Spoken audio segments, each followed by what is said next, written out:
welcome to the Cybersecurity Club at UVU. Is anyone's first time tonight with the club? Why is everyone lying? Okay, whatever. So, we got a lot to go through. We got all announcements, so I'm going to turn the time over real quick to people in the back. Like, people in the back, you want to talk? Yeah, sure. They have names. Oh, yeah. No, they don't.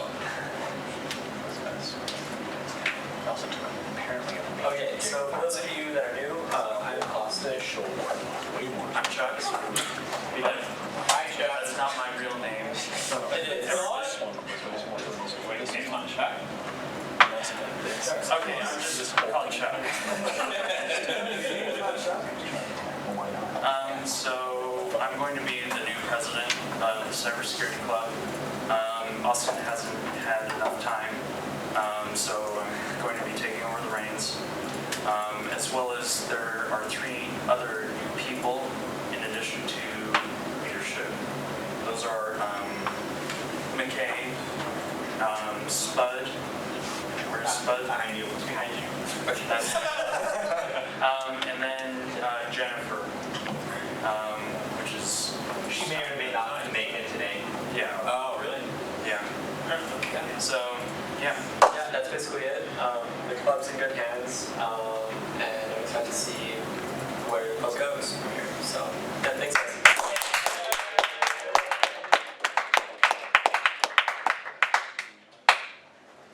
Alright, cool. So, other announcements that we have are, just like every week, on Thursdays, there's Project Dine at 801 Labs. This Saturday, there's the sparring event that we do with Open West at the ERC building. It's from 12 to whenever we decide to leave. And as well, one of our contacts with the University of Utah let us know about the 50th anniversary of ARPANET, because the University of Utah was one of the nodes for the original ARPANET, and they're going to celebrate it. And I'll put this in the Slack, but you come down here and you can register to get a ticket. Yeah, I'm going. And it should be really cool. If you are interested in the history of what the internet is, it started here, which I think it would be really cool. So, anyways, we're going to turn the time over to the Spud Master. He's going to teach us. Well, you can introduce yourself. I feel like you have a good intro, so I want to run it.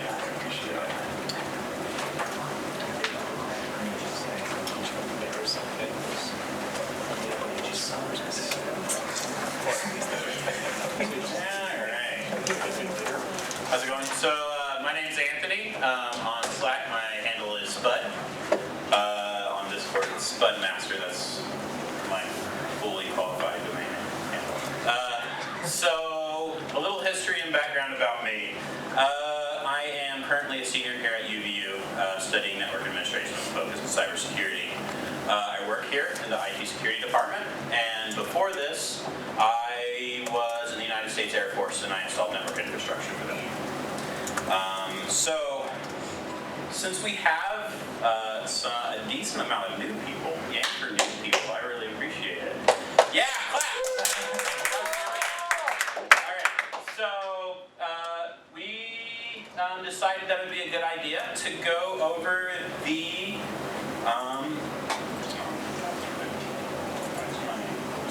because it wasn't plugged in. Hey! Alright. We decided that it would be a good idea to go over the internet model and kind of do an in-depth analysis, which one layer at a time over the next couple of months or so. So what I will be going over... Hey! Is the physical layer.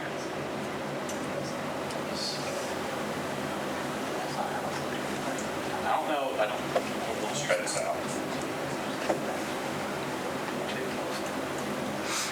Yeah, it's not working. That's unfortunate. I had Let's Get Physical queued up on my computer. This would be great. But it didn't work. There's something wrong with the physical connection there. So, what is... Hey, alright. So the goals with this, ignore some of them because I don't think we're going to get that far today. The big ones is we're going to try to understand what, not the OSI, but the internet model is, and why it's needed and important in our current systems. Be able to identify physical layer devices, understand different network topologies, data and know the pros and cons of different layer 1 implementations. So this is the internet model here.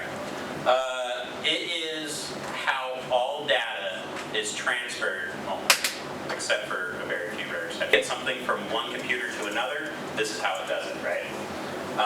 First, we start off with the application layer. Let's say Google Chrome, for example. Then we go down to the transport. This is where TCP is implemented, IP, MAC address, and then this is the actual where the actual bits are transmitted. This is what we're going to be talking about today. And the cool thing about this is that whenever you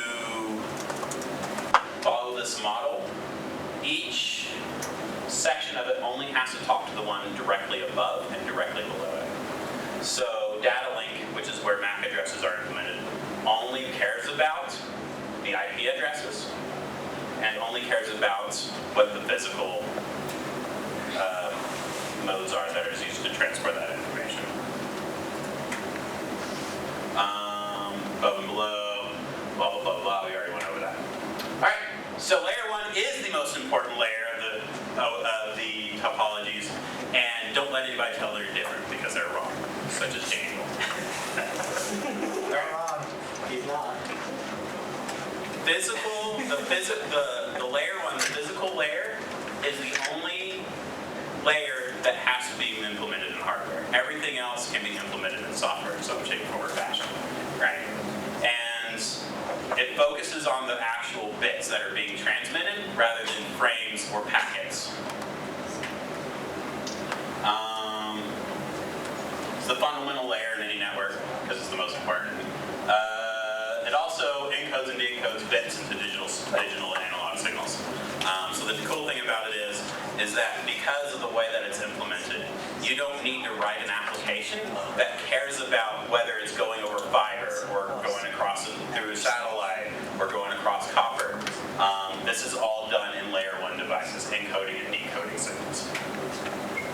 Another important thing is that you have to isolate your networks. You isolate your networks on the physical layer. So that way, if something goes wrong over here, nothing goes wrong over here because it's physically isolated from one another. This is even more for just downtime, right?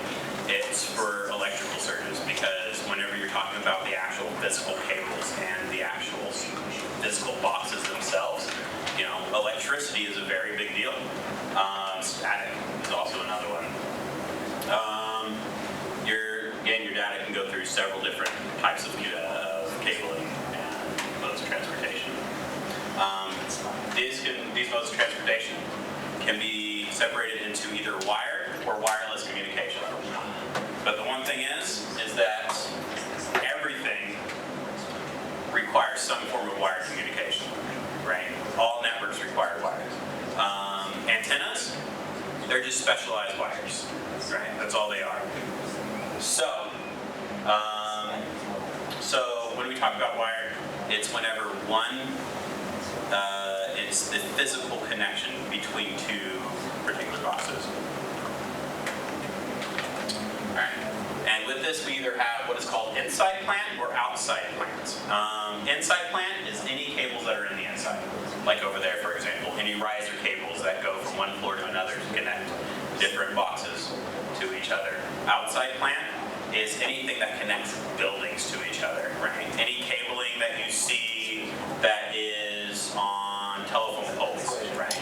Anything that is inside of a manhole, right? All that is outside plant until it comes into the building and terminates at the termination point and gets turned into inside plant.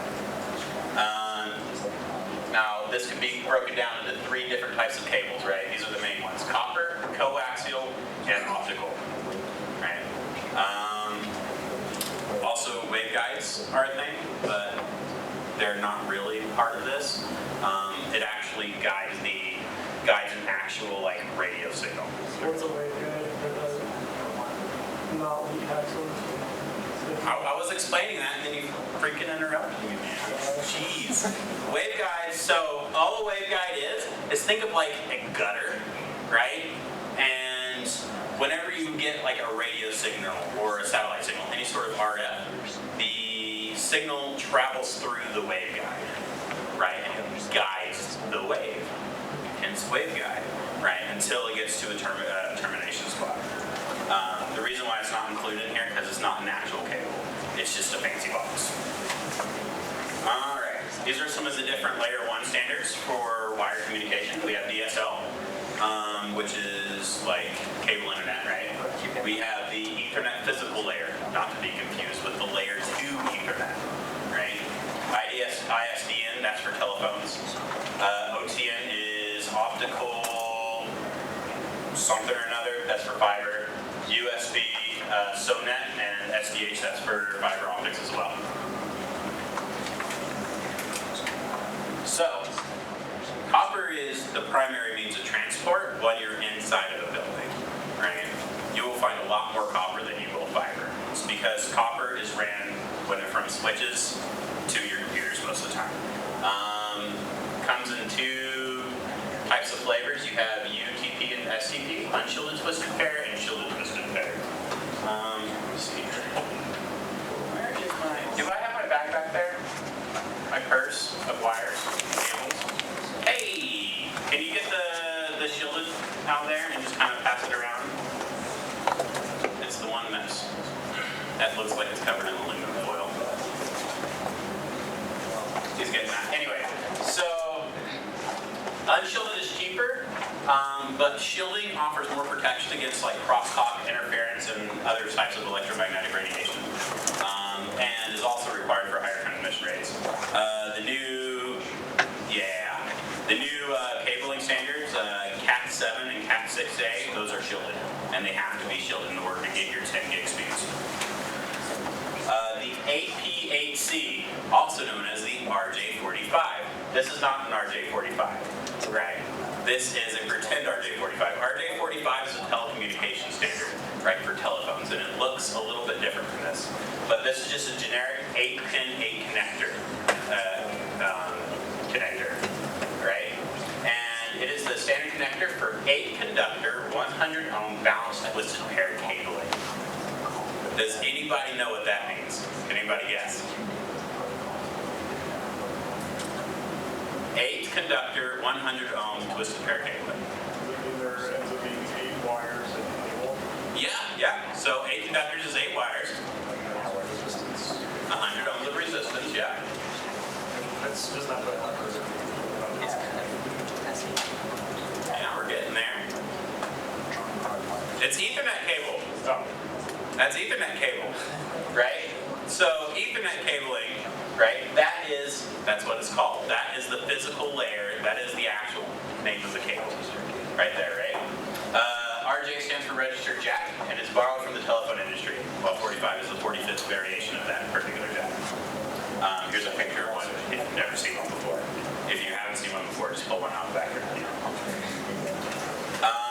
These are the standards. So we have TIA 568 cabling standard. This is the actual standard for copper twisted pair. And then we have IEEE 802.3 Ethernet standard. This is the physical Ethernet standard here. So if we look over here,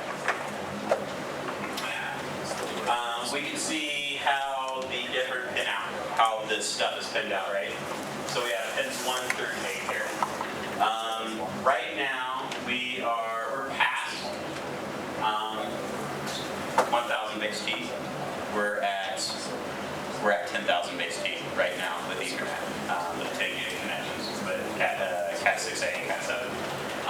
But if you look here, before we implemented this, we were able to put phone lines on the Ethernet, right? Crazy, right? We still had phones, like POTS phones, right? And this is because these pins weren't used, 4, 5, and 7, 8. And so you were able to use those pins for phone line as well. So you would have a special jack that you would pin that stuff into, and then you would just use those pairs for your phone. And then you would just have that separated out back whenever you got to the MDF, the main distribution pairs. But yeah, so this right here is the cable standard T568A. This T568A is used for to be able to wire this thing, right? So the big thing about it is if you notice, we have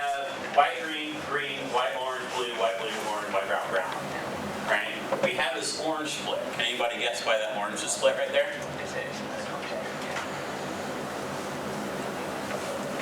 Is that power? No, you're almost getting there. It has to deal with electricity because we're talking about electricity here, right? Is it base signal, so you can differentiate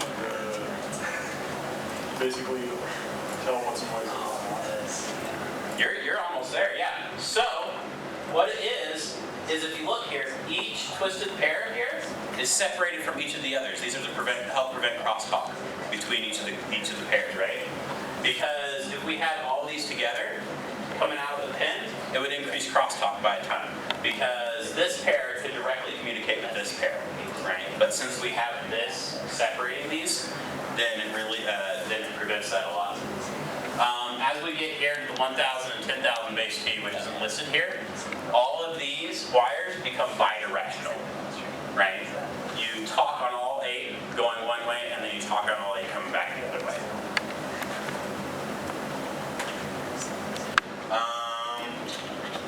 Talked about that. Where did this come from? Okay, so as the copper cabling standards get better and better, since we come from Cat 5, Cat 5e, Cat 6, Cat 6a, Cat 7, Cat 8, all the improvements come from better shielding and more twisting of the pairs. This is because in order to get faster data transmission, faster rates, and more bandwidth across it, you have to reduce noise, right? That's the #1 issue. If we remember back, all an antenna is a wire, a specialized wire, right? And this is no different, right? What you basically have here is an antenna, right? That emits electromagnetic radiation. And so in order to help prevent that, you twist the wires and you shield them. You all ever get any like headphones or something that come with like a little hockey puck type thing and it's wrapped around that? Or like any speaker wire or anything like that? That's the reason why, is because those twists prevent any sort of crosstalk or prevent it from getting like any sort of radio or electromagnetic signals going through it. And it helps audio quality. Same thing here, it helps your data quality. So these are the different cabling standards right here. So, as we look here, we have Cat 3 all the way to Cat 8. They're currently working on Cat 8 cabling. And you can see whether they're shielded or unshielded. And you can see as the transmission rates, as the bandwidths get higher, and as the max transmission speeds get higher, you start to having shielded as optional, and then having to have shielded. That shielding that's around it, that foil, helps prevent that crosstalk from going across and then conducting extra electromagnetic radiation that you don't want it to. We already saw that slide. Okay, so outside plant twisted pair cabling. It's only used right now for Cat 5e, which is the maximum that it can support, or POTS phones, plain old telephone service, right?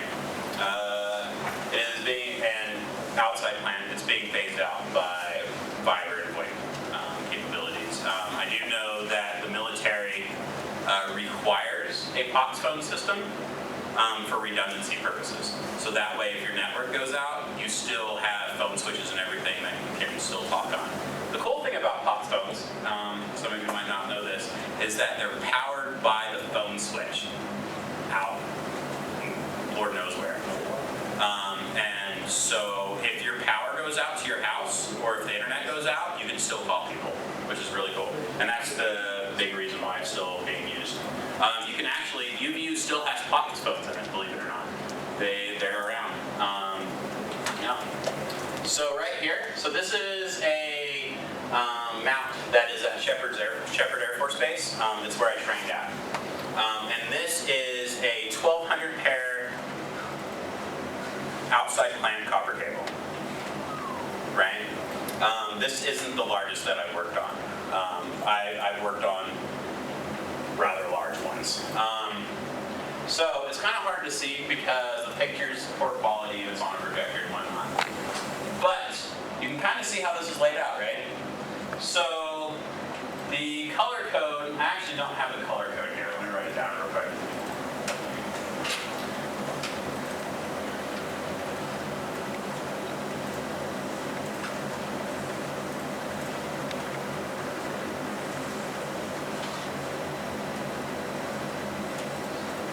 So this is the color code right here. Blue, orange, green, brown, slate, white, red, black, yellow, violet. Right? And you can see that each of these, or maybe you can't, because you can't freaking see it because it's bad quality up here. It still follows this, right? And if you look at the back of your jack right here, you'll see that same color code. But yeah, so the way that these are grouped is you have pairs of 1 through 25, right? So you break it down into 25 pairs, right? And then each of these pairs is broken down into 5 more pairs, right? And you always go tip rate. So we have right here, white, blue, white, orange, white, green, white, brown, white, slate, right? And that's these 5. And then we go to red. We go red, blue, red, orange, red, green, red, brown, red, slate. And then we go through the whole entire thing with this, right? And if you look here, I don't know if you can see it or not, there is a white and blue ribbon that's wrapped around the cable. That's to designate the first pair of 25. And if you notice here, white, blue, right? And then over here, white, orange, white, green, white, brown, white, slate. And it keeps repeating all the way around. Now, these are brought in together on what are called supergroups, right? So each of these groups is then bound by a white ribbon here, right? All the way up here, 1 through 600, and then a red one. And it keeps going, and that's how you designate which pairs are which. So if you can imagine, you have a very large telephone system, and something this size, and somebody cuts the cable, right? Some dude comes in with a backhoe and rips the cable out of the ground. How do you put that thing back together, right? And this is why all those ribbons are like that. Is so that way you can sit there and you can distinguish each individual pair. And each of these individual pairs each go to an individual phone, which goes back to the main distribution frame, which goes into a phone switch.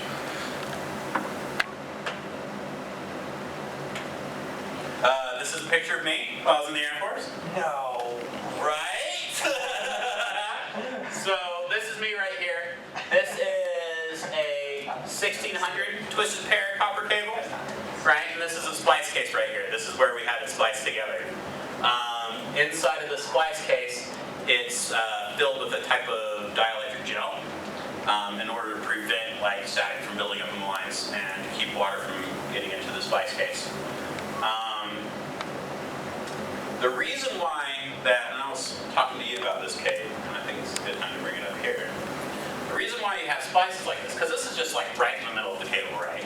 You're not splicing out, there's nothing that's terminated to, it's just right in the middle of the cable, right? The reason why that you do this is because, could you imagine laying out a mile of that cable and then dragging it? Right? Even with 5 dudes, that's hard. And so, yeah, so what you do is, if you have a manhole here, right, and then you have a manhole here, and then this is how it goes, right, what you do is you put a splice point right here, because you don't go past 2 90-degree bits, because that's impossible, right? So you put a splice point here, you set your cable truck up here, you pull one here, cut it, pull the other into here, cut it, and then you splice it right there in the middle. Right? And this is how all outside line cable is laid, right? And so if you, we can go pop manhole if we want to, and then I can show you some stuff. But yeah, and so all this, yeah, what's up now? So is that a similar story with fiber optic as well, or? Absolutely. Okay. Absolutely, 100%. And this is all done just because of the physical limitations of not only the people installing, because you can't use machines. The reason why you can't use machines is because you don't have enough control over it. And if you can imagine, a 864 strand fiber cable, and then all of a sudden your machine freaks out and pulls it too hard, and then breaks all that fiber, and you have to rerun the entire thing. Imagine how expensive that would be. Right? That's an expensive mistake. And so that's why you splice in the middle like that. Anyway, so yeah, moving on. distribution frame. This is actually the main distribution frame out of Kadena Air Base, Japan, Okinawa, Japan. So you can't really see it because this isn't like a super good picture. But over here, you have 66 blocks, right? Who here has taken the cabling class before? Yeah. All right, cool. So you all know what 66 blocks are. 66 blocks. Let's see if I can pull the picture up real quick. Where's my mouse? Oh yeah, it's on the other screen.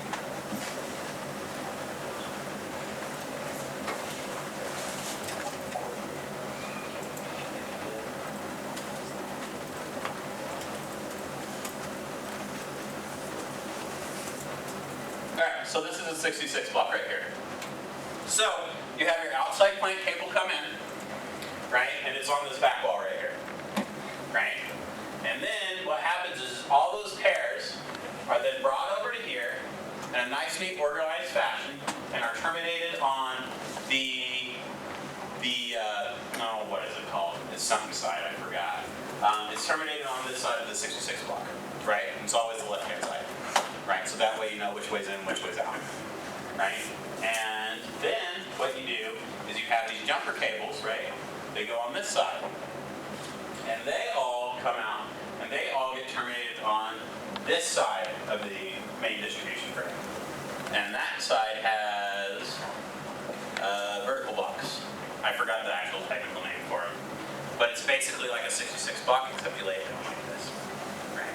And inside of those vertical blocks, there's giant ribbon cables that come up, and they plug into that, and it goes to the phone switches, right?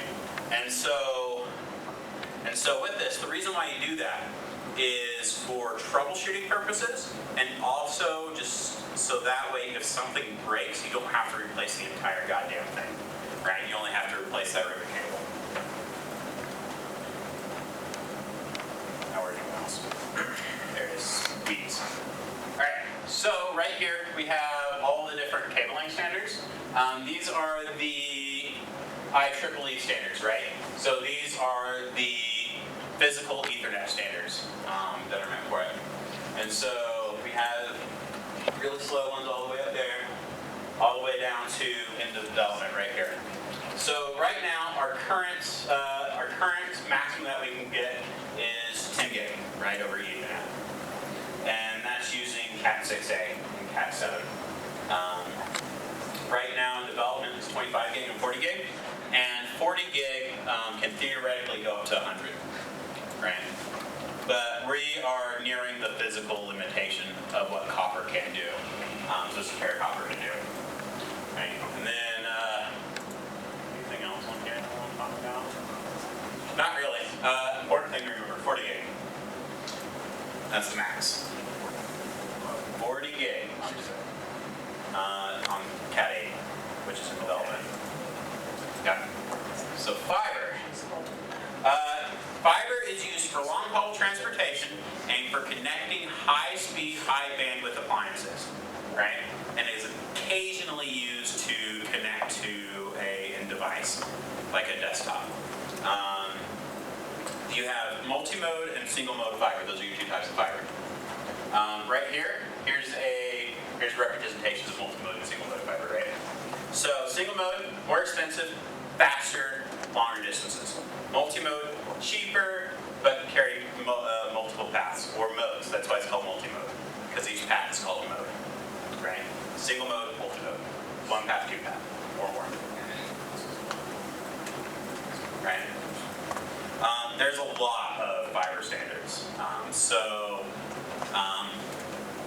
You just choose one, and that's the one that you use, basically, right? Most used one is ISO. That's the International Standards Organization. What's up, Rob? Is it not like a government standard or like state practice or like the state mandates that you have to use this standard over one? Or is it really just what you choose? I don't know. It's, That's fair. yeah, I really don't. I'll look it up later.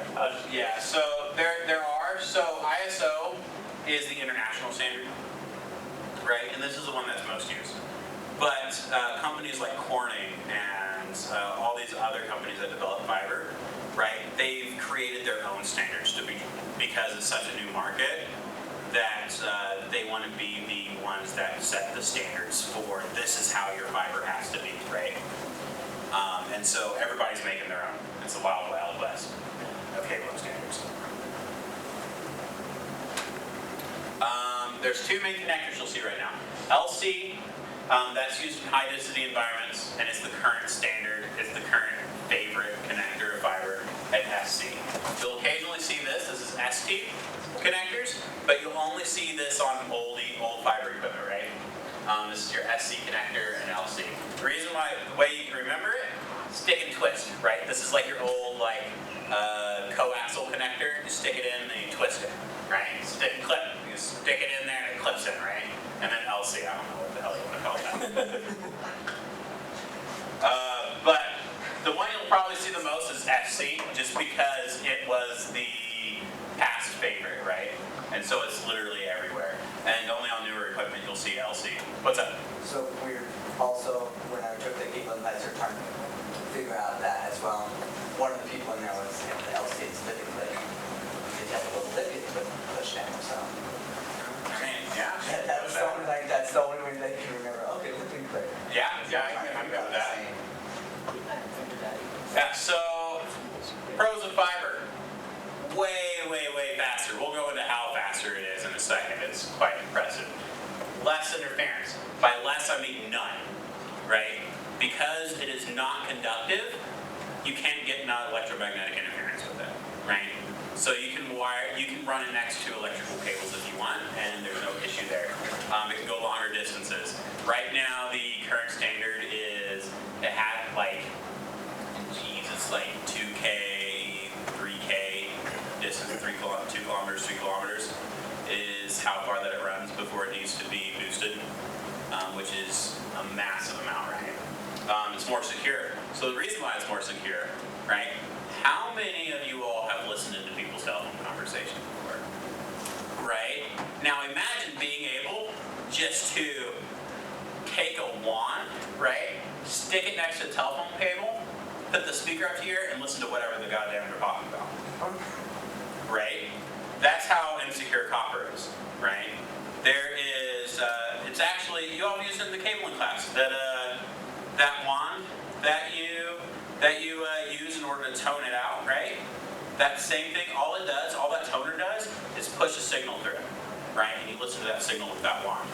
Same thing happens with voice, right? It's all it is a signal, so you can sit there and listen to it. What's up? How do you listen to it? Huh? How does that work? How do you listen to it? I don't understand your question. Well, how come you could listen to the copper one and not the fiber one? Because if you remember, all an antenna is a wire. Copper emits radioactive frequency as well. Yeah, you got it. Exactly. Copper emits electromagnetic frequencies, right? And so if you tap into that, you can listen to it. You can't listen to light without blocking it, though. Yeah, exactly. Yeah, exactly. That's the reason why. You can actually like these screens. Back when I was in high school, like with the old CRT TV screens, right? What you can do is you can create like an antenna, and then you can get like a basic picture of what was on somebody else's screen if you tuned it right, because of the different frequencies that screen emitted. I seem to remember that word for voice. Yeah, it was pretty crazy. It was super fun. Yeah. Actual hats. So, right here, the fastest record on a single fiber strand is 159 terabits per second. That's dumb fast. Like, it really is. Like, I don't even know what 159 terabits looks like. What radio do you have to do? I have no idea how they test it. Like, geez. What did they send? I don't know. But yeah, it was some research laboratory in Japan. They were like, hey, we broke the record. And I'm like, yeah, you did.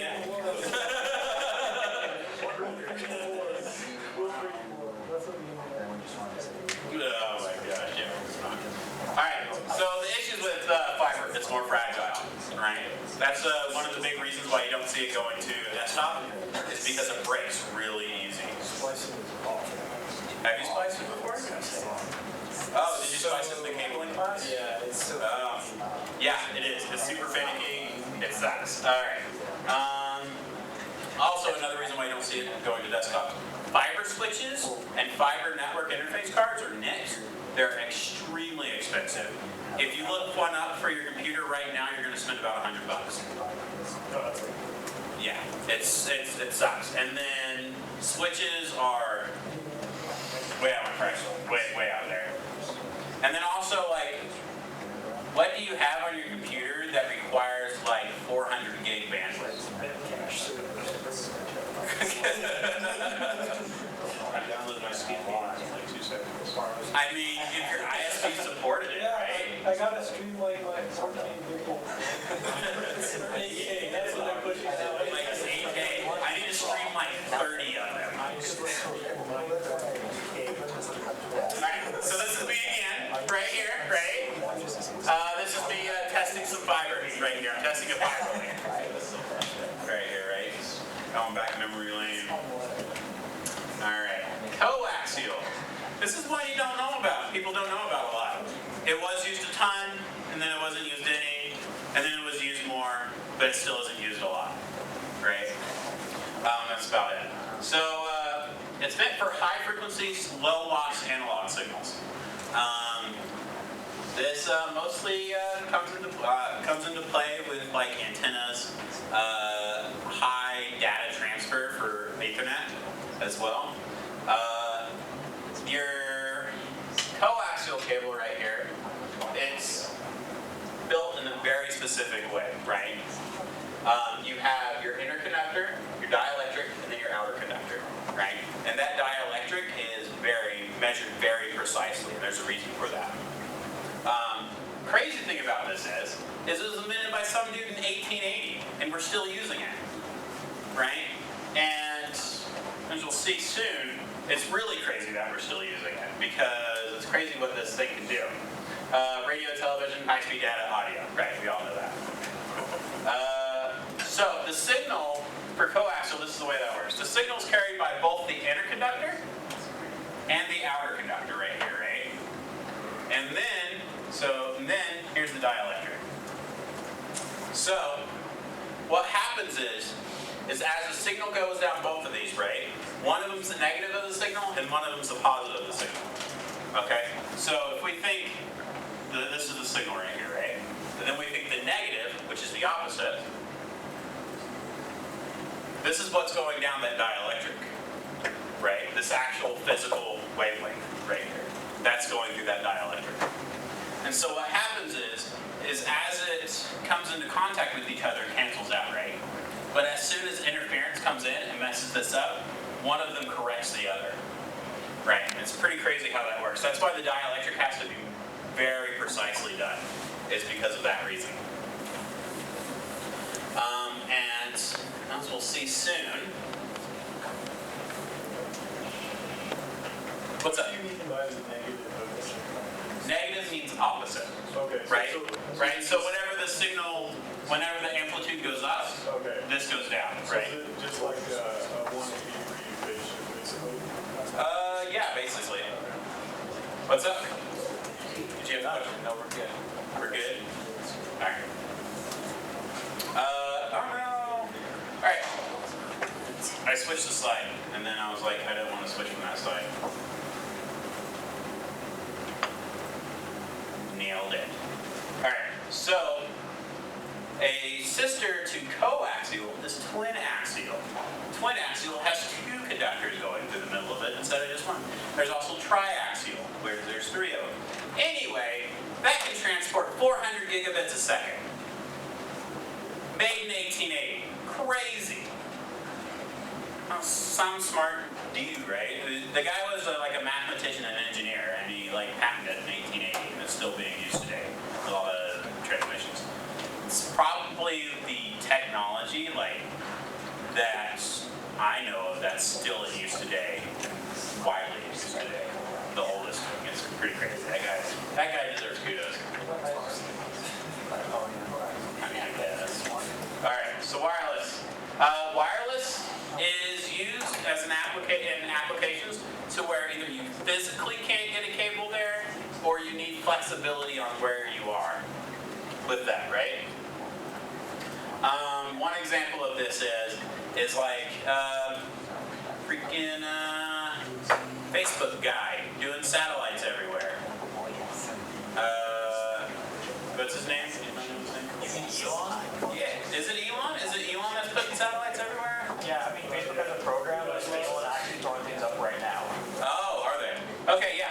So, big thing about it is right, whenever you're designing like an actual network, and let's say like, not like inside your apartment or inside of the school or inside of the state. Let's talk big picture, let's talk countries, right? When you're designing the physical layout of a network for a country, there's a lot of things that come into play.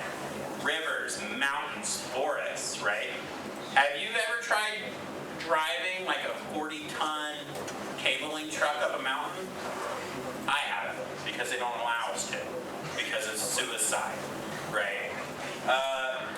All those things come into play whenever you're talking about the actual physical topology of like these huge like WAN networks, right? Running a cable through a forest, right? Like, how are you going to do that? You know, that's why you'll see a lot of like communications cables piggyback on electrical cables, right? So if you look at it like a telephone pole, right here, so like this is a telephone pole, you'll see the electrical cables go through here, right? Right, so those are all electrical cables. And then you'll see some cables down here, right? Maybe there's one, maybe there's two, maybe there's three. Those are always communications cables. Communication cables are always below electrical cables 100% of the time. And the reason being is for safety reasons.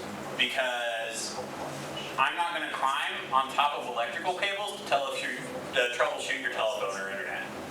It's not going to happen, right? So you'll always see it like that, right? And then sometimes you'll see like a little black box right here, right? Any of you ever seen that? Those little black boxes that are kind of sitting there? Those are splice cases. Yeah, so that's where those cables were spliced together. Or whenever or a termination box, so where it goes out into somebody else's house and continues on along the way. It's the same thing for long haul transport as well. You'll see these giant, pylons, right? And then underneath it, you'll just see like a neat little cable, and that is a fiber cable, going along the place. And so whenever you're designing these large outside plant networks, topology plays a huge and major role in it, because you got to plan how are you going to get your service to these people, So yeah, it's a big deal. So some things about wireless. GSM runs on wireless, Bluetooth, LoRaWAN, and Wi-Fi. GSM, for those who don't know, is the standard that your cell phones use to communicate, right? That's what cell phones use. Everyone knows what Bluetooth is. LoRaWAN is low radiation, I think is what it stands for. It's just, it's basically like super low frequency, super low bandwidth, but goes a long way. It doesn't require a lot of power. You can actually make, this is LoRaWAN, is what pirate networks are made out of, right? They use that standard. And so what you do is you take like a little chip, and then you get an antenna on it, like regular Raspberry Pi or something, put a little antenna on it, and then you can broadcast that, miles. And so you can have pirate internet that way. And share internet to that. And then we all know what Wi-Fi is. What's Wi-Fi?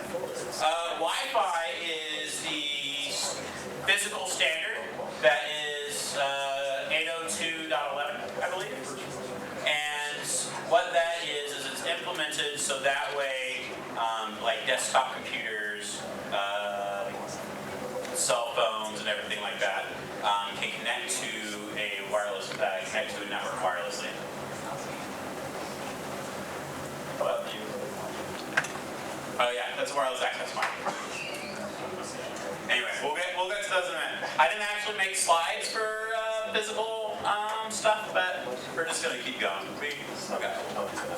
Anyway, so yeah, an antenna, it's just a wire, specially made. That's all it is. These are my references. Anyway, so that's not the end of the thing. Don't clap. All right. So, what are some physical devices that reside on layer 1. Anybody know of any? Yeah, your NIC resides on layer 1. Anybody else? Exactly, the wireless access point. Yeah, or the WAP. You know, sometimes you just gotta get a little WAP. So a lot of people don't kind of realize that wireless access points exist on layer 1, right? You kind of think it like resides on like layer 3 where IP address is, or maybe like layer 2 or whatever, right? But what does a wireless access point do? All it does is it broadcasts signals out, right? And so whenever you're trying to talk to somebody over Wi-Fi, you know, you're not talking to that device specifically. You're just like, hey, whoever this is for you, right? Everybody else ignore it, you know? And so that wireless access point isn't actually doing any routing. It's not doing any splitching. All it's doing is it's broadcasting that out, receiving signals, and sending it back to the switch. And all it does. So it's a layer 1 device. Let's see here. What else resides on layer 1? Media converters reside on layer 1. So if you plug fiber into a switch and it comes out as Ethernet or something like that, it has to go through a media converter. It has to go from light to electrical signals, right? That's a layer 1 device. But yeah, so what is, since this is a cybersecurity club and we're lead hacksaws here, why would you want to know about layer 1 whenever you're trying to secure a network? Because someone's tapping your networks. Yeah. You lose. Yeah. If someone has like physical access to your network cabling and is tapping it, like they're getting everything else. Everything. What else? What's another reason? Separating it. Yeah, you can separate it physically, separate it easier. What? Access point audits as well. I'm sorry? Auditing like access points in whatever area you think you're securing. Yeah, physical security, right? You gotta secure your cables, man, right? For the exact reason that he said. So that way people aren't tapping it, you know? You gotta get proper doors, you gotta get proper controls in order to make sure that, yeah, not that one. That one's not important. That's an example of how not to do it, right there, right? You don't even have to turn the door off. What's that? I think to Bronzeberry's point, like, you have to audit your access points to make sure that you don't have any rogue access points on the network. Oh yeah. So that a lot of that resides on like layers 2 and 3, but there is a way on layer 1 that you can detect that stuff, right? Can anybody think of it? Can anybody think of how on layer 1 you would see if there's a rogue access point on a copper network? Yeah, copper network. Capacitance. If you measure the capacitance of it, right? And this is used for like secure stuff too. It's expensive to do and it's hard to do and it messes up a lot. But like if you're like in the military, right? And you have classified information traveling across the network, you got to make sure nobody else is listening in on it, right? And so what you do is you measure the capacitance of the line and you monitor it. And if it changes significantly or without a certain balance, you know, it sets off an alarm, right? How do you do fiber, right? How do you manage that type of thing with fiber to see if anybody's tapping it? Well, maybe not. I was thinking how the intensity signal was when we were seeing it, but Yeah, you got it. That's one way to do it. Yeah, for sure. Yeah. Is there a way to tap fiber without like a huge outage? You have to like cut it and like resplice, or like that's a huge process, right? It is a huge process. You are correct. It's not easy to. But there is a way to tap it without doing that. Yeah. So you tap it at the connector.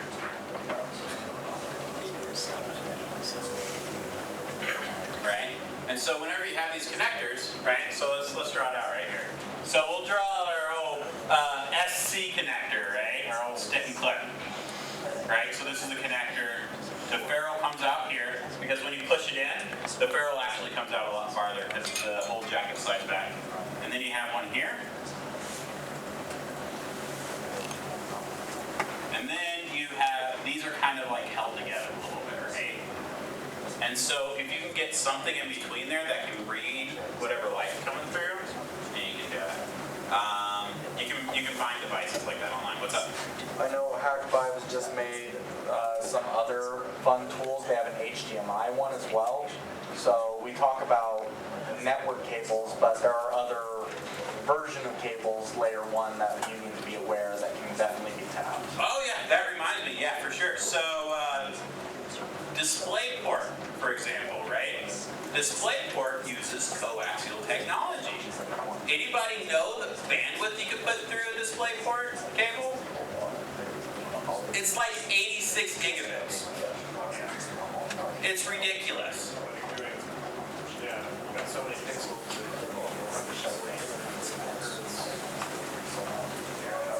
Yeah, right? And so, yeah, so I think DisplayPort 2, which is what we're currently on right now, it can support 3 10K screens, which is a lot.